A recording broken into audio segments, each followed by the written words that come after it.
Total War Warhammer 3 has brought a brand new multiplayer mode with ranked ladders, elo matchmaking, blind picks, comeback mechanics, and a deeper RTS style of gameplay. If you've only played Total War for the single player, are struggling to win your first match, or are just curious what the new game mode is all about, then sit back, jack in, and let me download you all the details.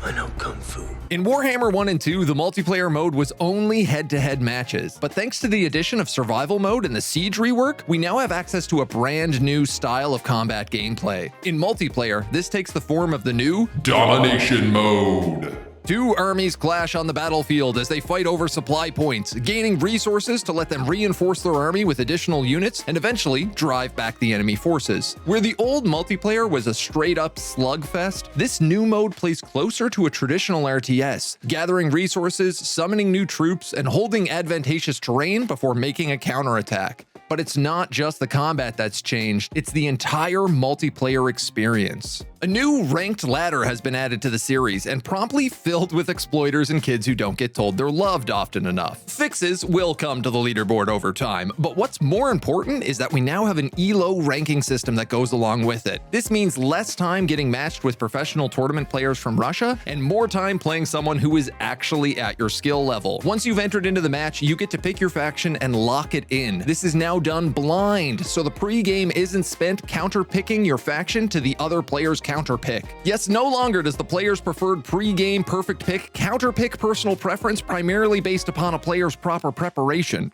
Lock in your faction choice and you're presented with two armies, your starting army, which will hold the initial engagement, and then your reinforcing army that'll slowly be brought out onto the battlefield to capture points and counter the enemy tactics. Unit caps are forced in place so broken meta builds no longer have to be house ruled, and you get to think about your army from a more holistic perspective, mixing in valuable elites to hold key points, while cheaper trash can cap other locations. Make sure to take a diverse mix of troops to your reinforcing army. A key to winning the new mode is knowing what will counter your opponent's reinforcements. So how does the new game mode actually play? Each side starts with their main army and are able to summon in units to reinforcement and vanguard deployment points. Summoning new units costs supplies, which are gained by capturing and holding supply points on the map. Each map has 3 supply points, a main central battleground, and then 2 side points that'll either be on the high and low elevation of the map or be closer to one spawn than the other. Holding supply points will also give you additional victory tickets, and the first to 5,000 tickets wins the match. If one side is absolutely steamrollering the other in victory points, then the losing side will trigger a comeback mechanic, giving it additional supply points income and the opportunity for one last push to win the match. At the time of this video, the mechanic still needs some balancing, but CA are aware of the issue and will likely be tweaking it in the near future. Sounds simple enough, but there's a lot more strategy involved in the new game mode and less reliance on just pure micromanagement of units. Understanding your opponent's faction and what troops you have to counter them is crucial for victory. Taking an army of anti-infantry against a horde of ogres and giants simply isn't going to go well for you. As a general rule, I recommend trying to hold 2 points and letting your opponent keep the third until late game. Dedicating your main force to the central point will allow you the most map control, and possibly let you sneak or push the last capture as you approach the later part of the match. Maintaining map control will also protect your spawn zones and any ranged troops that you may be fielding. Artillery has proven to be extremely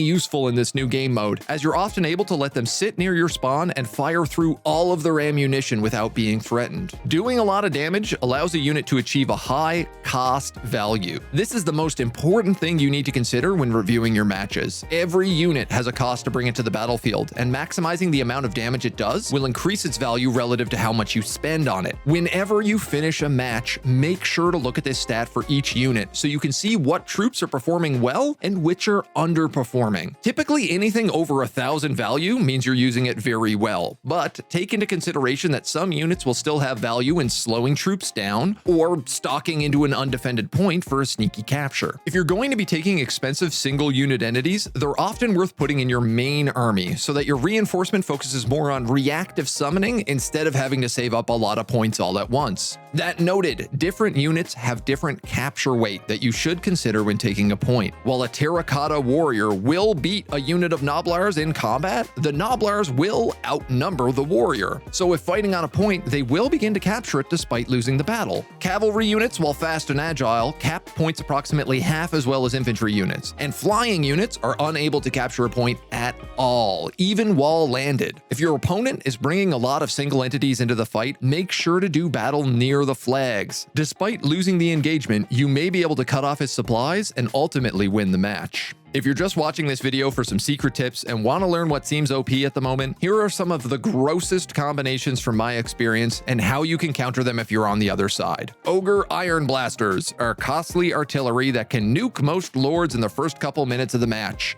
Taking 2 in your starting army makes for a nasty opener. You can counter this with Missile Reflect if you're playing Cathay, or by fielding cheap artillery and trading it against the Iron Blaster's high cost. Both Zinch and Slaanesh can get access to the Lore of Shadow's Penundral Pendulum. This is a high damage armor-piercing wind spell with a windup so short that it's all but impossible to dodge. Until this is patched, there's not a lot to fight it, so try to field as many cheap units early on as you can and keep them spaced apart. They'll want to cast this as often as they can to maximize value, but will burn through their winds of magic very quickly, so focus on a late game strategy and a strong comeback. Large single unit entities like Greater Demons or Soul Grinders can absolutely dominate a point and prove very difficult to get rid of, with many of them healing in combat or having rechargeable barriers. Make sure to bring some ranged units or artillery in your reinforcements that specialize in nuking these big single targets. Focusing them down quickly will make them a costly mistake for your opponent, but letting them run rampant will ensure that they get more than every dollar's worth.